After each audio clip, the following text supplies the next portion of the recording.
मसीह में प्रिय भाई बहन, आज जितने भी पति मुझे सुन रहे हैं और पत्नियां मुझे सुन रहे हैं, मैं आप सबसे कहना चाहता हूं कि पति जो होते हैं वो पूरी दुनिया को जीत लेते हैं, लेकिन जो झगड़ालू पत्नियां उनको मिली है उनको वो जीत नहीं पाते।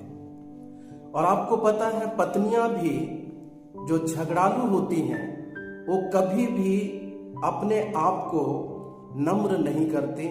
वो ये नहीं सोचते कि मुझे ही मेरे परिवार को चलाना है, क्योंकि कई ऐसे झगड़ालू जो पत्नियां हैं वो झुकती नहीं है, वो अपने गुनाह स्वीकार नहीं करती, जिसके कारण से घर में अशांति बनी रहती है। और पत्नियां क्यों इस प्रकार के हरकतों को करती हैं, क्यों इस प्रकार के व्यवहार को पति को देती हैं? आपको पता है, सबसे ज्यादा आज कलीसियाओं में अगर किसी की मेजॉरिटी ज्यादा होती है या संख्या में ज्यादा किसी कलीसिया में अगर कोई पाया जाता है तो केवल और केवल वो स्त्रियां ही होती हैं। और उन स्त्रियों में कुछ ऐसी भी स्त्रियां होती हैं जो बहुत ही ज्यादा झगड़ालू होती हैं, बहुत ही ज्यादा चिड़चिड़ापन के स्वभाव की होती हैं, और वो प्रभु के भवन में आकर के प्रभु की महिमा करती हैं, प्रभु का धन्यवाद करती हैं, गीतों को गाती हैं, वचन पढ़ती हैं, सुसमाचार प्रचार करती हैं।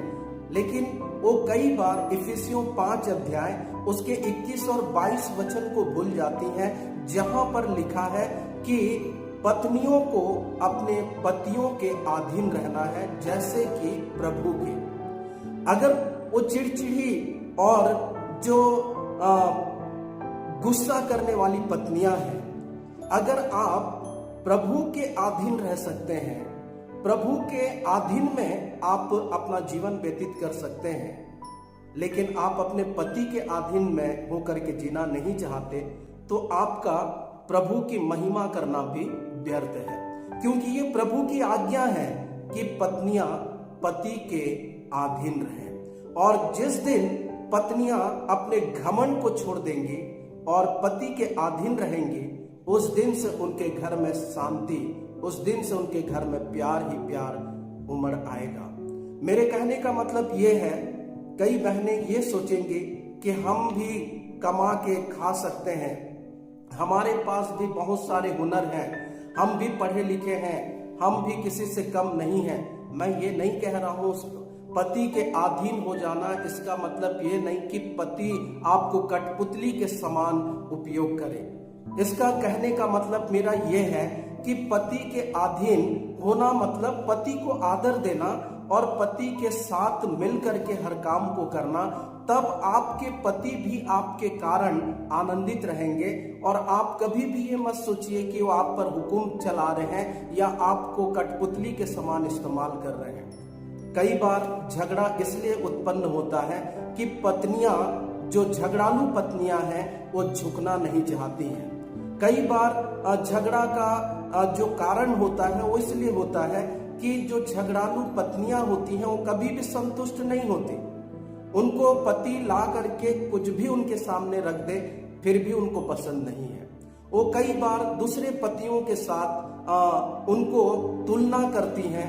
कई बार वो कहती हैं कि फलना का पति बहुत अच्छा है, फलना की पति बहुत अच्छा काम करता है, लेकिन तुम नकारा हो, तुम कुछ नहीं कर सकते, तुम में बहुत सारी कमियां हैं, और कई प्रकार के दोष को गिनाने लग जाती हैं, जिसके कारण से पतियों को गुस्सा आता है और वहां पर झगड़ा उत्पन्न होता है।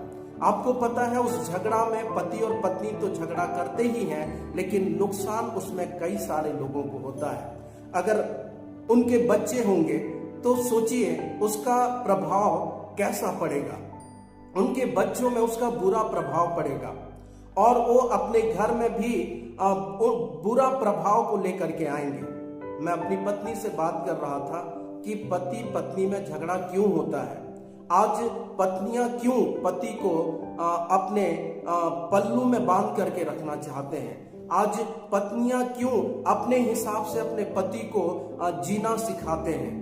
कई बार ऐसा भी होता है कि जब पति के माँ बाप सामने हो और पत्नियां उन पर हुक्म चलाएं, तो वहां पर पति को क्रोध करना पड़ता है, वहां पर पति को पत्नी को बुरा भला कहना पड़ता है। लेकिन मैं आपको बताना चाह रहा हूं कि पति के अधीन रहने का मतलब ये नहीं है कि आप उसके गुलाम बन जाएं, बल्कि प्रेम के साथ हमें, जैसे प्रभु के अधीन हम रहते हैं, वैसे ही अपने पति के भी अधीन हमको रहना है। और मैं पतियों से भी ये कहना चाहता हूं, अगर आपकी पत्नियां झगड़ालू प्रवृत्ति की हैं, अगर चिड़चिड़ी प्रवृत्ति की हैं, तो ऐसे पत्नियों के साथ आपको ये काम करना है, क्योंकि नीति वचन 27 अध्याय उसके 15 और 16 पद में लिखा है कि अगर आपको झगड़ालू पत्नी मिली है तो वो टपकने वाले पानी के समान है, जो टपकते ही रहते हैं। वो बीच बीच में वो हमेशा कुछ न कुछ नुक्स निकालते रहेंगे, कुछ न कुछ खामियां निकालते रहेंगे। तो उस परिस्थिति में पतियों को भी मुंह नहीं लड़ाना चाहिए। कई बार कई पति मुंह लड़ाते हैं, कई बार लड़ाई झगड़ा का कारण यही होता है। अगर पत्नी कुछ बोल रही है तो ऐसे समय में प्रभु का वचन कहता है कि छत के किसी कोने में चले जाए, और जब एक पक्ष शांत हो जाएगा तो ऑटोमेटिक दूसरा पक्ष भी शांत हो जाएगा। तो ऐसे समय में हमको उनको प्रेम दिखाना है, हमको समझना है कि वो क्यों चिड़चिड़ापन उनके अंदर में आ रहा है, और हमको पूछना भी है कि क्या ऐसा गलती मैं कर रहा हूं। तो आप अगर गलती कर रहे हैं तो उसको सुधारना भी है, ताकि वो चिड़चिड़ापन उनके जीवन से दूर हो जाए। पहला पतरस 4 अध्याय उसके 8 पद में लिखा है कि प्रेम सब पापों को ढांप देता है। इसलिए एक दूसरे को हमको समझना है, एक दूसरे को प्रेम करना है, और जब हम एक दूसरे को प्रेम करेंगे तो आप समझ जाइए कि आपके घर में जो झगड़ालू पत्नी है उसका स्वभाव भी बदल जाएगा।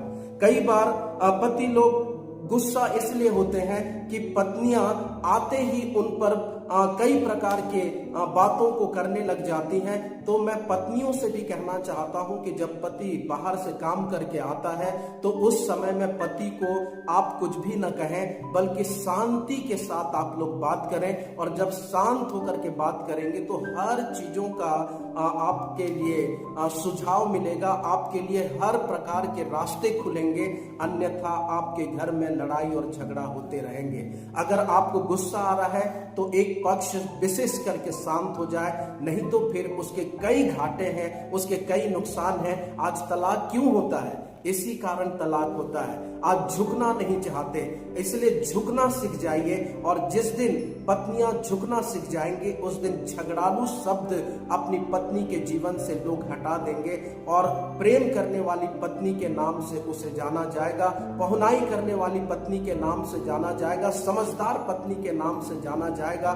इसलिए उन हर एक बहनों को मैं आज आपको उत्साहित करना चाहता हूं कि अगर आपके अंदर चिड़चिड़ापन है, अगर आपके अंदर क्रोध है, तो आप अपने जीवन में सहना सीखिए। और जिस दिन आप सहना सीख जाएंगे उस दिन से आपके जीवन में परमेश्वर अद्भुत आशीषों को देंगे। गलातियों 5 अध्याय उसके 22-23 पद में लिखा है कि हमको आत्मा के फलों को अपने अंदर लाना है, और जिस दिन वो आत्मा के फल आपके अंदर में दिख जाएंगे, आपके पति भी बदल जाएंगे, आपके सास ससुर भी बदल जाएंगे, आपके आसपास के लोग भी बदल जाएंगे। इसलिए अपने स्वभाव को बदल दें, अपने आप को बदल दें, और जिस दिन आप अपने आप को बदल देंगे आपका घर इस धरती में स्वर्ग के समान हो जाएगा। और मैं विश्वास करता हूं इस वचन को आप अनुसरण करेंगे तो आपके घर में हमेशा शांति, खुशी और आनंद बना रहेगा। परमेश्वर इन वचनों के द्वारा हम सबों को आशीष दे। God bless you all.